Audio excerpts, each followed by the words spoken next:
સુરતના કન્યાસી ગામમાં થયો હતો આ હત્યાનો બનાવ, જેને લઈને પોલીસો દ્વારા આરોપીને ઝડપી પાડવામાં આવ્યા છે।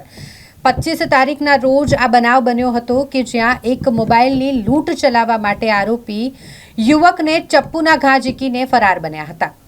આ લૂંટ વિથ મર્ડરની ઘટના હતી કે જ્યાં યુવકને મોબાઈલની લૂંટ કરવા માટે ચપ્પુના ઘા ઝીકવામાં આવ્યા। ત્યારબાદ યુવકની સારવાર ચાલી રહી હતી, પરંતુ 30 તારીખે આ યુવાનનું સારવાર દરમિયાન મોત નીપજ્યું ને ત્યારબાદ પોલીસ દ્વારા આ કેસને મર્ડર વિથ લૂંટનો કેસ બનાવી દેવામાં આવ્યો અને જેમાં આરોપીને ઝડપી પાડવા માટે પોલીસ દ્વારા અલગ અલગ ટીમો બનાવવામાં આવી હતી અને પછી જાણ થઈ કે જે આરોપીને ઝડપી પાડવા માટે પોલીસ દ્વારા કવાયત હાથ ધરવામાં આવી છે તે આરોપીઓ પહેલાના કેસમાં જેલમાં જ બંધ છે।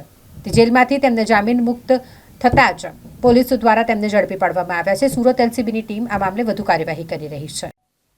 સુરત ગ્રામ્ય જિલ્લામાં કીમ પોલીસ સ્ટેશનની હદમાં કન્યાસી ગામ છે, ત્યાં ઇન્ડસ્ટ્રીયલ એરિયા આવેલો છે। આ કન્યાસી ઇન્ડસ્ટ્રીયલ એરિયામાં ગઈ તારીખ 25/11/24 રાત્રિના સમયે લગભગ 8:30 વાગ્યાના અરસામાં બે વ્યક્તિઓ પોતાના ફેક્ટરીમાંથી કામ કરીને પોતાના ઘર તરફ જઈ રહ્યા હતા। એ વખતે એક પિહાન નામના વ્યક્તિ કે જે ઓરિસ્સાના વતની છે, એ અને એમના મિત્રને બે મોટરસાયકલ ઉપર 3 અજાણ્યા ઈસમો આવેલા અને એ લોકોએ તાત્કાલિક નીચે ઉતરી અને ચપ્પુ બતાવીને મોબાઈલ ફોન લૂંટવાની કોશિશ કરેલી। એ પિહાને એ વ્યક્તિએ પોતે પ્રતિકાર કરેલો અને પોતાના કબજાનો મોબાઈલ ફોન નહીં આપતા એના પેટના ભાગે ચપ્પુ મારીને પિહાનનો મોબાઈલ ફોનની લૂંટ કરેલી અને એના મિત્રના મોબાઈલની ફોનની પણ લૂંટ કરેલી। આ બનાવ બાબતે કીમ પોલીસ સ્ટેશનમાં લૂંટનો ગુનો દાખલ થયેલો અને ગંભીર જે ઈજા કરવામાં આવી એ બાબતનો ગુનો કીમ પોલીસ સ્ટેશનમાં દાખલ કરવામાં આવેલો। આ બનાવ પછી 2 દિવસ બાદ જે પિહાન નામના વ્યક્તિ જેમને ચપ્પુ મારી અને લૂંટ કરવામાં આવી હતી તેનું અવસાન થયેલું અને લૂંટ વિથ મર્ડરની જે સેક્શન છે એ એડ કરવામાં આવેલી। આ બાબતે ગુનાની ગંભીરતાને ધ્યાનમાં લઈ પોલીસ અધિક્ષક શ્રી હિતેશ જોયસર સાહેબની સૂચનાથી એલસીબી, એસઓજી અને સ્થાનિક કીમ પોલીસ સ્ટેશન અને અન્ય પોલીસ સ્ટાફના માણસો આ ગુનાને શોધવા માટે ખૂબ ગંભીરતાથી પ્રયત્નો કરેલા।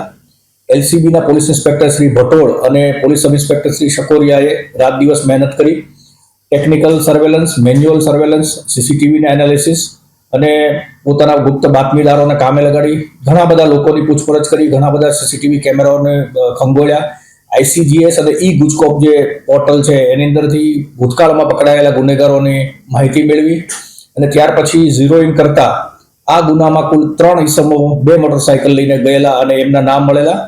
આ 3 ઈસમોના જે આરોપી છે એમના નામ છે ગોવિંદ ભજની બહેરા, જે 23 વર્ષની ઉંમરનો છે અને મૂળ ઓરિસ્સાનો વતની છે અને પીપોદરા ઇન્ડસ્ટ્રીયલ વિસ્તારમાં રહે છે। બીજો એક આરોપી છે સુબલ મુરલી ગોડા, જે પણ ઓરિસ્સાના વતની છે અને પીપોદરા ઇન્ડસ્ટ્રીયલ વિસ્તારમાં રહે છે। આ 2 આરોપીઓ છે અને ત્રીજા એક આરોપી છે સંતોષ ગોપીચંદ જાતે પવાર, આ પણ પીપોદરામાં રહે છે। આ 3 ઈસમોએ આ લૂંટ વિથ મર્ડરના ગુનો આચર્યા હોવાની હકીકત મળેલી। પોલીસની તપાસમાં આરોપીની પાછળ જતા એ વખતે ધ્યાનમાં આવ્યું કે આ ત્રણેય આરોપીઓ સુરત શહેરની અંદર સરથાણા અને ભેસ્તાન પોલીસ સ્ટેશનના મોટરસાયકલ ચોરીના ગુનામાં પકડાયેલા છે અને જેલમાં છે। પોલીસે આ આરોપીઓની છૂટવાની રાહ જોઈ અને એમના જામીન થતા આ 2 આરોપીઓ ગોવિંદ ભજની બહેરા અને સુબલ મુરલી ગોડા, આ બંને આરોપીઓને એલસીબી કચેરી ખાતે લાવી એની પૂછપરછ કરતા આ ગુનાનો એકરાર કરેલો હોય અને એની સાથે ત્રીજો ઈસમ જે વોન્ટેડ છે સંતોષ ગોપીચંદ, જે અત્યારે જેલમાં છે, આ ત્રણેય જણાએ મળી મોટરસાયકલોની ચોરી કરી અને ચપ્પુ લઈ અને મોબાઈલ ફોનની લૂંટ કરેલી અને એ વખતે એમને ઈજા પણ કરેલી ને એમાં જે ભોગ બનનાર છે એમનું મૃત્યુ થયેલું હતું। આમ આ જે ગંભીર પ્રકારનો ગુનો છે એનો ભેદ છે એ ઉકેલવામાં આવ્યો છે। 3 પૈકીના 2 આરોપીઓની ધરપકડ કરવામાં આવી છે। આરોપી નંબર 3 જે છે એ અત્યારે જેલમાં છે। આરોપીએ જે લૂંટ કરેલા હતા એ બંને મોબાઈલ ફોન એલસીબી દ્વારા રિકવર કરવામાં આવ્યા છે। એક મોટરસાયકલ પણ તપાસ દરમિયાન જે 2 પૈકીનું એક મોટરસાયકલ કબજે કરવામાં આવ્યું છે। હાલમાં 2 આરોપીઓ છે એ કીમ પોલીસ સ્ટેશનને સોંપવામાં આવ્યા છે। કીમ પોલીસ સ્ટેશન દ્વારા એની તપાસ કરવામાં આવી છે। અન્ય એક મોટરસાયકલ અને બનાવમાં વપરાયેલું ચપ્પુ છે એ પણ રિકવર કરવા માટેની અત્યારે પ્રયત્નો ચાલુ છે। આરોપીના રિમાન્ડ મેળવવામાં આવશે અને આગળની તપાસ કરવામાં આવશે।